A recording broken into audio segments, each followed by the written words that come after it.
ডেনমার্কের প্রধানমন্ত্রী মেট্টে ফ্রেডরিকসেনের সঙ্গে গত সপ্তাহে ফোনে কথা বলেছেন যুক্তরাষ্ট্রের প্রেসিডেন্ট ডোনাল্ড ট্রাম্প। ওই সময় তিনি আনুষ্ঠানিকভাবে প্রেসিডেন্টের শপথও নেননি। তা সত্ত্বেও ফোন করে ড্যানিশ প্রধানমন্ত্রীকে অনেকটা হুমকি ধামকি দিয়েছেন ট্রাম্প। তিনি তার কাছে গ্রিনল্যান্ড কিনে নেয়ার দাবি পুনর্ব্যক্ত করেছেন।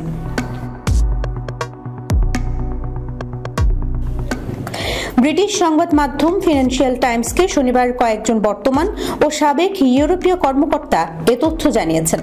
এক কূটনীতিক ওই ফোন কলকে ভয়ঙ্কর হিসেবে অভিহিত করেছেন। তিনি জানিয়েছেন, ট্রাম্প ফোনে ডেনমার্কের প্রধানমন্ত্রীর সঙ্গে আগ্রাসী আচরণ করেন।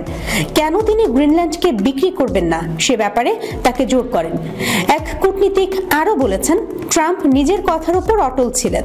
তার এমন আচরণ অপ্রত্যাশিত ছিল। তার এই ফোন কলের আগে গ্রিনল্যান্ড কেনার প্রস্তাবের বিষয়টি এতটা গুরুত্ব দিয়ে নেওয়া হতো না। কিন্তু আমি মনে করি বিষয়টি এই মুহূর্তে গুরুতর, একই সঙ্গে অত্যন্ত ঝুঁকিপূর্ণ।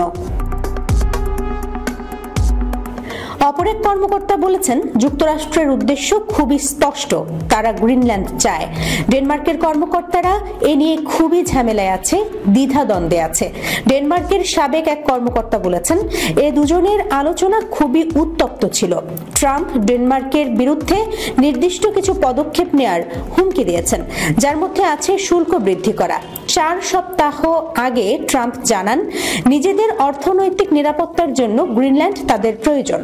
21,66,007 বর্গ কিলোমিটারের গ্রিনল্যান্ড তেল, গ্যাস ছাড়াও অন্যান্য প্রাকৃতিক সম্পদে সমৃদ্ধ।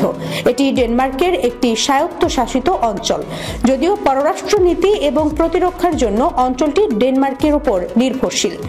গ্রিনল্যান্ড দখলে প্রয়োজনে সামরিক অভিযান চালানো হবে বলেও হুমকি দিয়েছেন ট্রাম্প। সূত্র ফিনান্সিয়াল টাইমস।